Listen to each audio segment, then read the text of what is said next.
My mom and brother falsely accused me of assault, and their online hate campaign forced me into hiding. Now my mom is begging the court for visitation rights to see him in Juvie. I was 7, and my older brother Nathan was 9 when the incident happened. He had poured rocks into a teacher's gas tank every day for a week straight, not knowing it was wrong. It wasn't until someone caught him doing it that my mom got the phone call from the principal. At that moment, she had 2 options. 1, to tell them it really was Nathan, or 2, tell them it was all me. We look extremely alike. She told them it was me, because to my mom, she needed at least one angel child to brag about. And because I was naturally more mischievous than Nathan, she picked him to fill the role. I ended up getting suspended, and every teacher in the school would pick on me. It was then that Nathan realized he could get away with literally anything, and acted like it too. When I was 11, Nathan stole $20 from my mom's wallet. My mom didn't even ask if it was me, just sold my gaming console as punishment. But Nathan's antics only got worse from there. I was 14 when I got my first girlfriend. Nathan was 16, and also had a girlfriend. So one day, when my girlfriend saw the back of Nathan's head kissing another girl, she recorded it and sent it to almost every group chat in the school. His phone was flooded with hate texts, anonymous threats. But instead of owning up and taking a beating, he told everyone it was me. And because everyone in high school were drama fiends, everyone automatically believed him, including my mother. And since our family is very anti-cheating, practically all of my relatives stopped talking to me. I stopped trying to have a social life after that. I figured if I just kept my head down until I moved out for college, everything would be okay. But, as you can probably guess, my plan failed. Because when I was in 11th grade, a rumor about Nathan was going around the school. Apparently, he had R-worded a girl at some party, who woke up in bed beside him with no recollection of what had happened. I had no idea if it was true or not, but the more I listened to everyone's stories, the more things were adding up.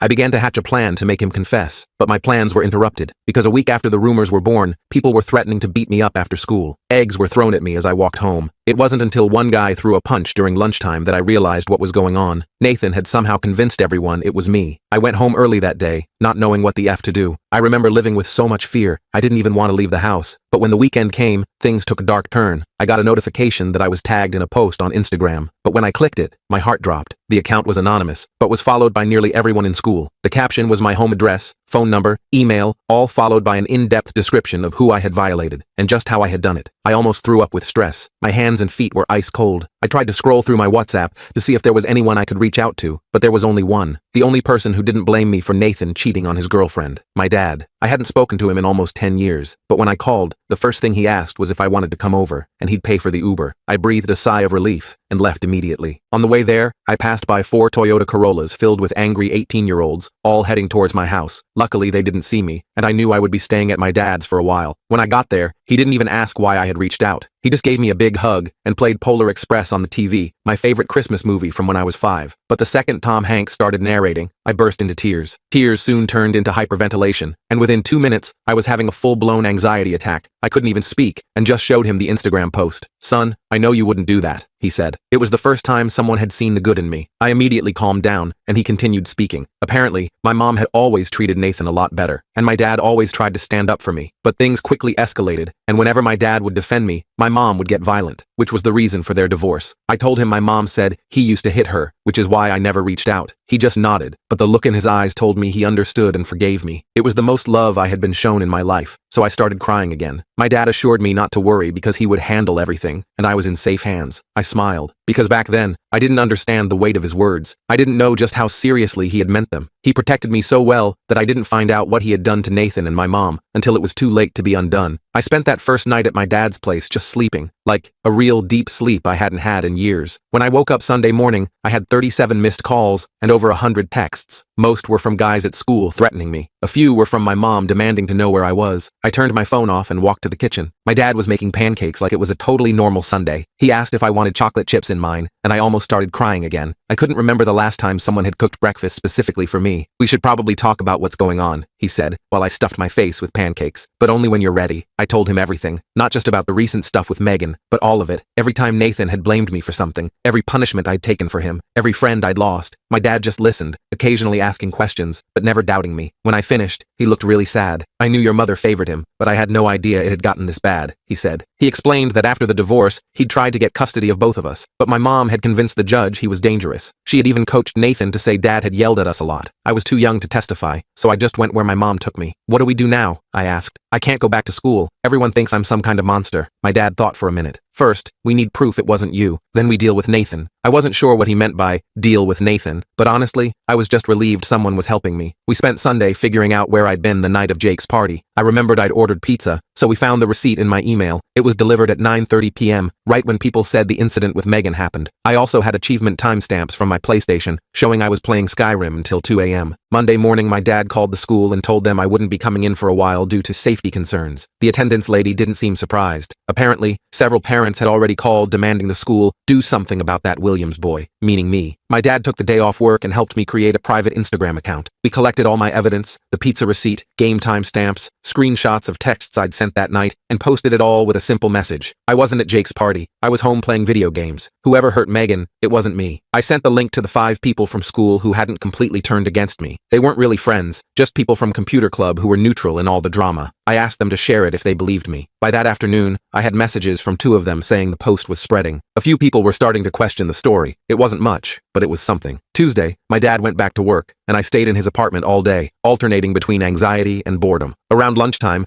I got a text from Megan herself. My heart practically stopped when I saw her name. She said she'd seen my post and had been thinking about that night. She admitted she never actually saw the face of the person who took her to the bedroom. She just remembered someone with my build and hair color. She also said she wasn't 100% sure anything had happened. She just woke up confused and missing her shirt. I asked if she remembered anything else about the person, any detail that might prove it was Nathan, not me. She said the guy was wearing a class ring, which caught her attention because it had a blue stone. Nathan had a class ring with a blue stone for football. I didn't have a class ring at all. I couldn't afford one. I thanked her for reaching out and asked if she'd be willing to tell people she wasn't sure it was me. She said she'd think about it. It wasn't a perfect outcome, but at least she was questioning things. Wednesday morning, my mom showed up at my dad's apartment. I was alone since he'd gone to work. I heard her pounding on the door and looked through the peephole. She was fuming. "I know you're in there," she yelled through the door. "The school called me about your safety concerns. Open this door right now." I did not open that door. Instead, I texted my dad, who said he'd be home in 20 minutes and to just stay quiet. My mom kept knocking for a while, then started calling my phone. I turned the volume off but could see her getting more frustrated through the peephole. Finally, she left a note under the door saying I was breaking her heart by staying with my manipulative father and that she'd forgiven me for the Megan situation if I came home now. I took a picture of the note to show my dad later. By Friday, things had shifted a bit at school, according to my computer club acquaintances. Megan had apparently told some friends she wasn't sure what happened that night, which created doubt about my guilt. But Nathan had doubled down, telling everyone he'd seen me at the party, which was literally impossible. The weekend passed quietly. My dad and I watched movies, ordered takeout, and played cards. It was the most peaceful 2 days I'd had in years. Sunday night, though, I got a text from Jake, the guy whose house the party was at. He asked if we could meet somewhere private to talk. I showed my dad, who thought it might be a trap. "Let's invite him here," Dad suggested. "I'll stay in my room so you two can talk, but I'll be close if anything goes wrong." Jake came over Monday after school. He looked nervous, glancing around the apartment like he expected to be ambushed. We sat at the kitchen table, and he fidgeted with his car keys the whole time. "Look, I need to tell you something, but you have to promise not to tell anyone it came from me," he said. I just nodded. "I have a security camera in my living room. My parents put it in after the last time they went out of town and I had people over. Anyway, I checked the footage from the night of the party." Jake pulled out his phone and showed me a video. The quality wasn't great, but you could clearly see Nathan helping a stumbling Megan up the stairs. The timestamp showed 9:37 p.m., exactly when I was at home ordering pizza. "Why didn't you show this to anyone before?" I asked. Jake looked guilty. "Nathan's my friend, and honestly, everyone was so sure it was you. Plus, I'm not supposed to have parties when my parents are gone. If this got out, I'd be screwed." I asked if I could have a copy of the video. He hesitated but eventually airdropped it to me. Before he left, he made me promise again not to say where I got it. I agreed, even though I thought he was being a coward. As soon as Jake was gone, my dad and I watched the video again. It was definitive proof that Nathan was the one with Megan that night, not me. "This changes everything," my dad said. "We need to be strategic about how we use this." The next day, Dad took me to the police station. I was super nervous about it, but he said we needed to file a report about the online harassment and threats. The officer who took our statement didn't seem very interested until we mentioned the false assault allegations. That got her attention. We showed her the Instagram post with my address and the threatening messages I'd received. We also showed her my alibi evidence and the video from Jake's house, though we said it came from an anonymous source to protect Jake. The officer, Detective Palmer, took it all seriously. She said the online post with my personal information was definitely illegal, and the false allegations could be considered defamation. She asked if I wanted to press charges against whoever made the post. I didn't know what to say. The account was anonymous, and while I was pretty sure Nathan was behind it, I couldn't prove that part. My dad jumped in and said we mainly wanted the threats to stop so I could return to school safely. Detective Palmer said she'd look into it and would contact the school about the situation. Before we left, She also suggested I consider getting a restraining order against the people who had threatened me most seriously. That night, my dad and I talked about next steps. He suggested I could transfer to a different school to get a fresh start. The idea was tempting, but it also felt like letting Nathan win again. I want to clear my name, I said. I'm tired of taking the blame for his crap. My dad nodded like he'd expected that answer. Then we need to be smart about this. If we just post that video publicly, it could backfire. Nathan would claim it's doctored or find some other excuse. We decided to send the video to Megan first. She deserved to know the truth, and maybe she could help spread it. I messaged her asking if we could talk, and she agreed to meet at a coffee shop near my dad's place the next day. Seeing Megan in person was awkward. She looked uncomfortable, keeping her distance and choosing a table in the most public part of the cafe. I thanked her for meeting me and got right to the point. I have proof I wasn't at the party, I said, sliding my phone across the table with the video paused. She hesitated before taking it. I watched her face as she played the video. Her eyes widened, and she covered her mouth with her hand. That's your brother, she said quietly. I remember that hoodie. I nodded. I was home ordering pizza and playing video games. I have receipts and timestamps to prove it. Megan looked like she might cry. I'm so sorry. Everyone was so convinced it was you. Even Nathan said, Nathan lies, I said simply. He's been doing this our whole lives, blaming me for his mistakes. I've just never had proof before. She asked for a copy of the video, which I sent to her phone. Before she left, she promised to tell people the truth. I wasn't sure if that would be enough, but it was a start. The next day, everything exploded. Megan had posted the video on her Instagram with a long caption explaining that she'd been wrong, that it was Nathan in the video, not me. She apologized publicly for believing the rumors without evidence. My phone blew up with messages, some people apologizing,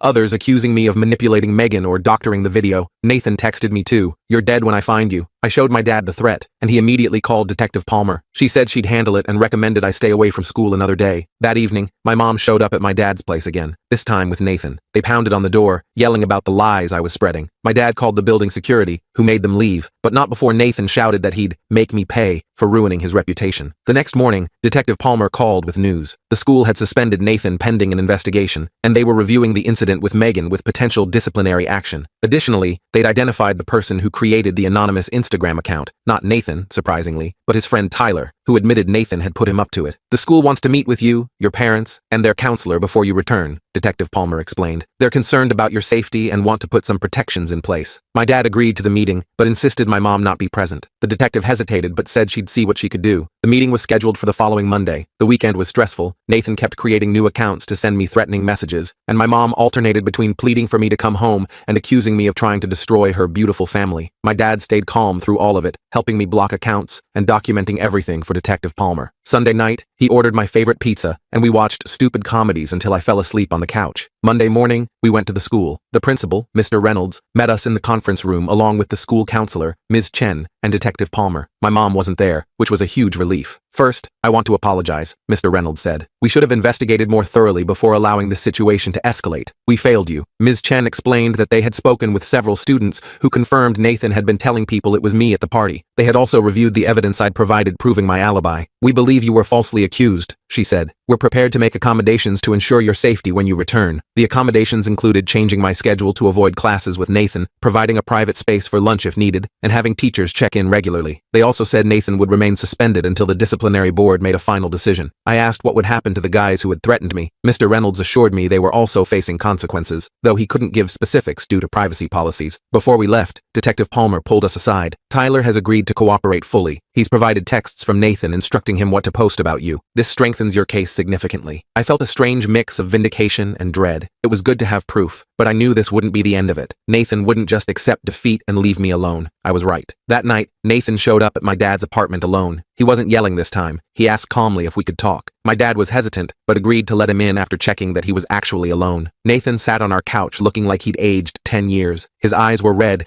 and he kept rubbing his hands together nervously. They're expelling me, he said quietly. And Megan's parents are pressing charges. I didn't know what to say. Part of me felt bad for him, but a bigger part remembered all the years of taking blame for his actions. Why did you do it? I finally asked. Not just the thing with Megan, but all of it. Making me take the fall every time. Ruining my life whenever you messed up. Nathan stared at the floor. I don't know. It was just so easy. Mom always believed me, and after a while it just became like automatic. I'd screw up and immediately think, I'll just say it was him. My dad stayed quiet, just watching us from the kitchen doorway. Did you ever feel bad about it? I pressed. Nathan shrugged. Sometimes, I guess. But then Mom would praise me for being her good boy, and I'd forget about it. Something about his casual attitude made my blood boil. Years of my life ruined, and he, sometimes, felt bad? I need your help, Nathan said, finally looking at me. If you tell everyone you forgive me, maybe they'll go easier on me. You're my brother. You have to help me. I almost laughed. After everything, he was still trying to manipulate me. No, I said, I don't have to help you. You didn't help me when everyone thought I was a predator. You encouraged it. Nathan's face changed then. The vulnerability vanished, replaced by the same cold look I'd seen that night after the incident when we were kids. You'll regret this, he said, standing up. You think you've won? This isn't over. My dad stepped forward. Yes, it is over, Nathan. You've done enough damage. If you threaten your brother again, there will be consequences. Nathan sneered at him. You weren't there for 10 years. Don't act like you're father of the year now. He stormed out, slamming the door behind him. My dad locked it and put a hand on my shoulder. You okay? He asked. I nodded, though I wasn't really. Nathan's visit had shaken me more than I wanted to admit. The next few days were tense. I didn't return to school yet, working on assignments from home while the administration finalized their safety plan. My mom called constantly, leaving voicemails alternating between begging me to help Nathan and accusing me of destroying our family out of spite. Friday afternoon, my dad came home early with a serious look on his face. Detective Palmer called me, he said. Nathan's been arrested. My stomach dropped. For what? Breaking into Jake's house and assaulting him. Apparently he blamed Jake for providing the video that got him in trouble. I sat down hard on the couch. Is Jake okay? Hospital, but stable. Broken nose, concussion. Nathan's being charged with breaking and entering an assault. I felt sick. This had all spiraled so far out of control. Part of me still cared about Nathan, despite everything. He was my brother, and something was clearly very wrong with him. What happens now? I asked. My dad sat beside me. Nathan will likely face juvenile detention. Your mom called me. She's beside herself, blaming everyone but Nathan. She wants you to come home. I'm not going back there, I said immediately. I know, and legally, you don't have to. You're 17. The courts typically consider the preference of children your age in custody matters. He paused. I'm going to file for emergency custody tomorrow. With everything that's happened, I think we have a strong case. For the first time in weeks, I felt a glimmer of hope. Maybe things could actually get better. Saturday morning, we got another surprise visit, this time from my Uncle Robert, my mom's brother. Unlike the rest of my extended family, Uncle Robert had always been kind to me, though he'd backed off after the cheating scandal with Amber. Can I come in? He asked when my dad opened the door. I want to talk to both of you. We sat at the kitchen table while Uncle Robert explained that he'd been following everything that happened. He'd seen Megan's post, heard about Nathan's arrest, and finally connected all the dots. I owe you an apology, he said to me. I should have realized something wasn't right. Nathan always had an explanation for everything, and your mom was so convincing. He trailed off, looking genuinely remorseful. Then he surprised me again. I'm here because I want to help, he said. Your mom is refusing to acknowledge any of this is real. She's telling everyone Nathan is being framed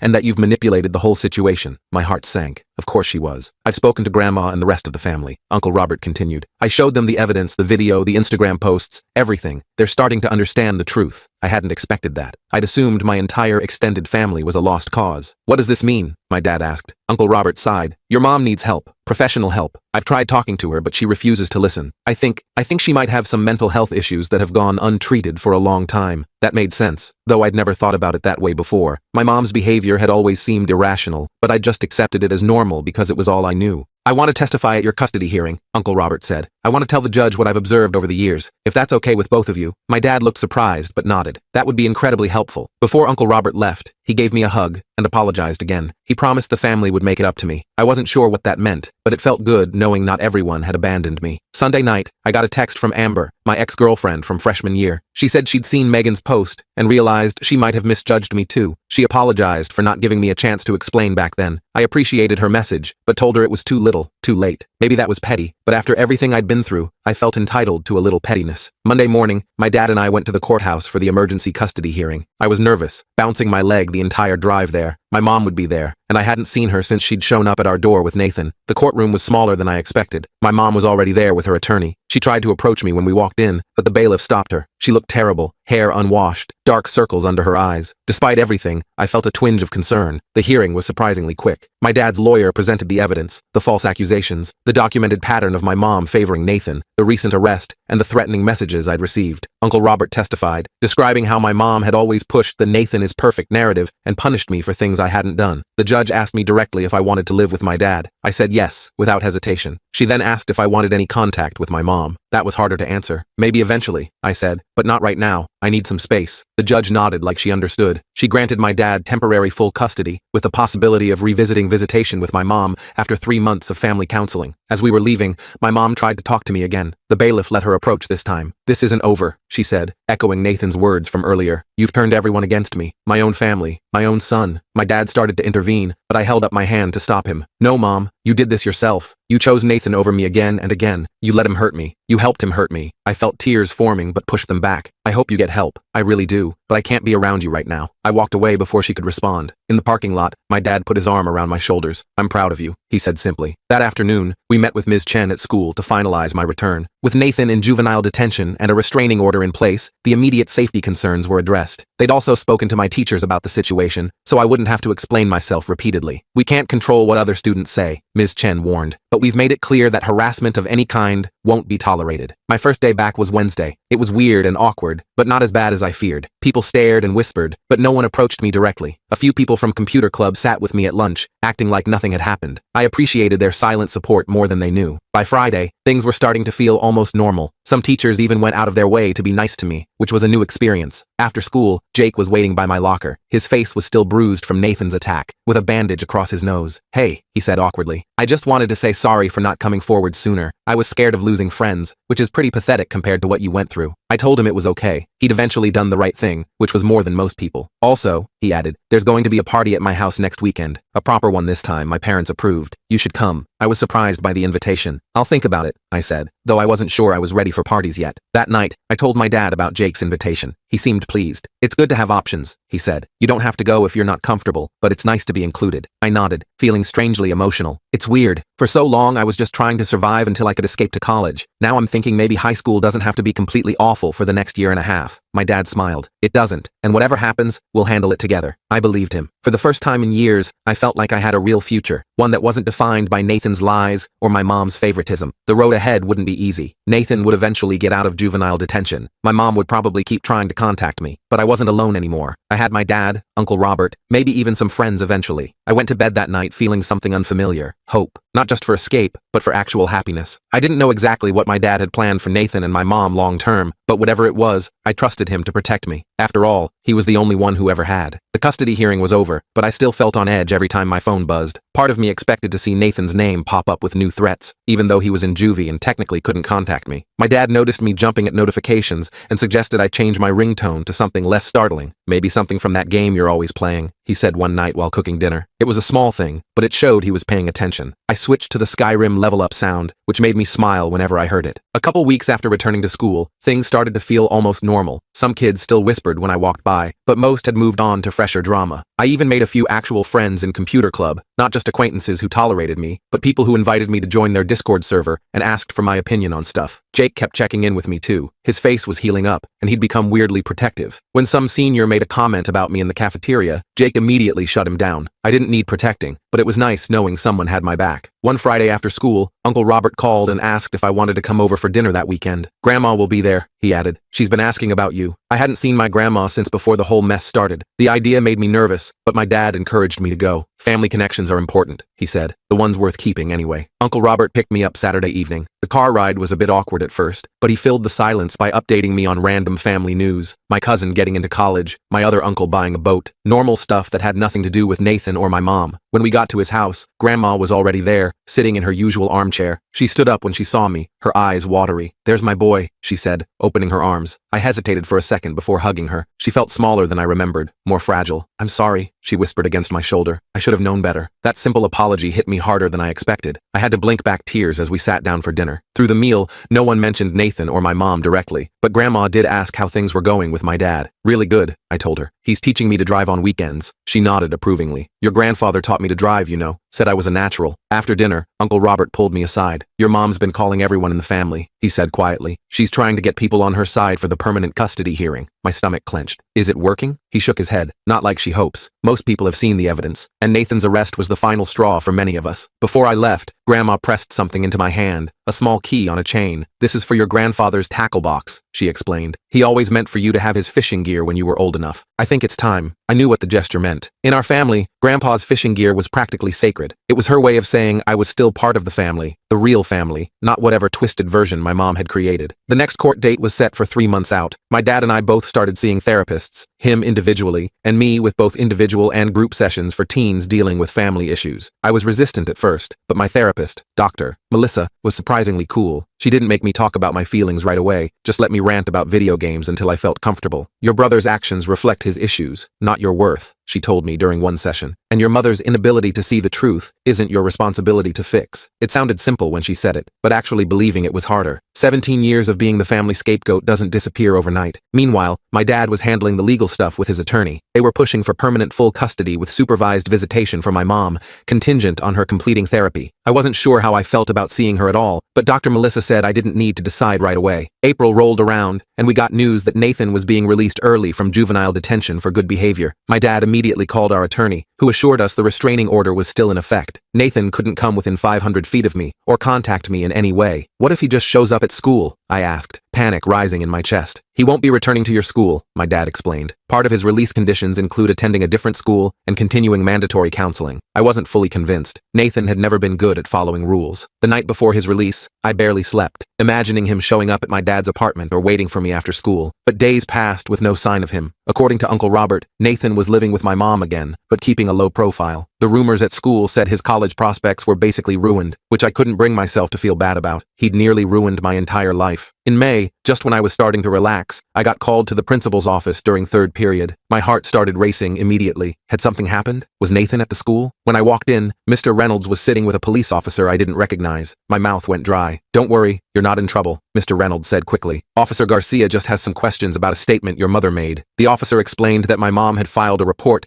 claiming my dad was abusive and that I was in danger living with him. My jaw literally dropped. After everything, she was still trying to lie about my dad. She provided some photos of bruises she claims were caused by your father during visitations, Officer Garcia said, watching my face carefully. That's impossible, I said immediately. I haven't had any visitation with my mom since the temporary custody order. I haven't even seen her. I pulled out my phone and showed him my calendar, where I'd been logging therapy appointments and activities with my dad, a suggestion from Dr. Melissa to help establish a sense of stability. The officer nodded, taking notes. Your mother also claims your father coached you to lie about your brother, he added. I didn't even try to hide my frustration. Officer, my brother confessed to multiple people that he blamed me for things he did. It's all documented, and he literally got arrested for assaulting someone who provided evidence supporting me. After answering more questions, the officer seemed satisfied. Before leaving, he told me they had to investigate all claims, but my statement would be noted. Mr. Reynolds apologized for the disruption and wrote me a pass back to class. I called my dad immediately after school. He wasn't surprised. His attorney had already been contacted about the allegations. It's a desperate move, he said calmly. She knows the permanent custody hearing is coming up, and she's running out of options. I started having nightmares again after that. Dreams where I was back in my old house, with Nathan smirking at me from the doorway of my room. Dr. Melissa suggested I write down the dreams to take away their power, which sounded dumb, but actually helped a little. A week before the custody hearing, I got an unexpected email from Megan. We hadn't really talked since she'd posted the video clearing my name. The subject line was simple: thought you should know. Megan explained that Nathan had reached out to her, supposedly to apologize. But during their conversation, he'd tried to convince her that I had manipulated the video evidence and turned everyone against him out of jealousy. I just wanted you to be aware, she wrote. I didn't believe him, obviously, but I thought you should know he's still trying to blame you. I forwarded the email to my dad and our attorney. They added it to the growing file of evidence showing the pattern of behavior from both Nathan and my mom. The day of the hearing arrived with a knot in my stomach that wouldn't go away. My dad made pancakes again, trying to establish it as our good luck ritual. I appreciated the effort but could barely eat. The courthouse felt more familiar this time, though no less intimidating. My mom was already there with her attorney and, surprisingly, Nathan. He wasn't supposed to testify since he was still a minor with a recent criminal record, but I guess they thought his presence might influence the judge somehow. Nathan didn't look at me when we entered. He stared straight ahead, hands folded in his lap.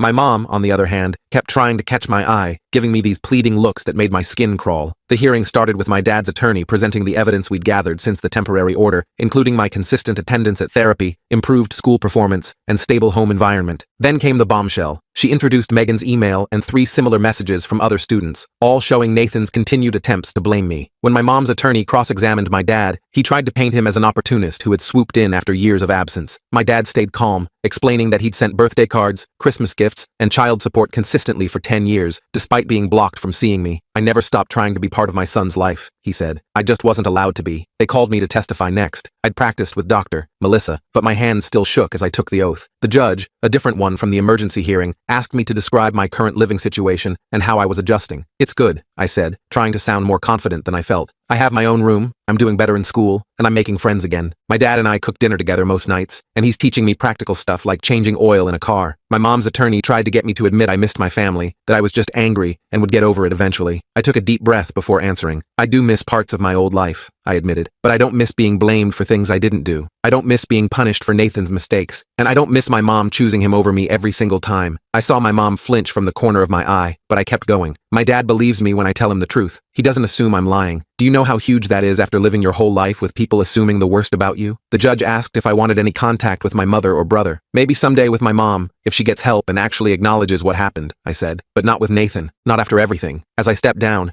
Nathan finally looked at me. His expression wasn't angry anymore, just empty. It was somehow worse than the hatred. The judge called a brief recess before making her decision. My dad and I waited in a small conference room, neither of us talking much. Our attorney seemed optimistic, but I'd learned not to count on things working out. When we returned to the courtroom, the judge didn't waste time. She granted my dad permanent physical and legal custody. My mom would be allowed supervised visitation after completing 6 months of therapy, with progress reports submitted to the court. The evidence clearly shows a pattern of parental alienation and scapegoating, the judge said. This court cannot in good conscience return the minor to an environment where such psychological harm was inflicted. My mom started crying loudly, clutching Nathan's arm. He just sat there, staring straight ahead like before. I felt nothing watching them. Not satisfaction, not pity, not even relief yet, just numbness. Outside the courthouse, Uncle Robert was waiting. He hugged me awkwardly, then shook my dad's hand. "The family's behind you," he told me. "Whatever you need." That night, my dad ordered pizza, and we watched all 3 Back to the Future movies, something we'd been meaning to do for weeks. Halfway through the second one, the reality finally hit me. This was permanent. I was safe. My dad wasn't going to disappear, and I wouldn't have to go back to being Nathan's scapegoat. I started crying out of nowhere. My dad paused the movie immediately, looking concerned. "I'm okay," I managed to say.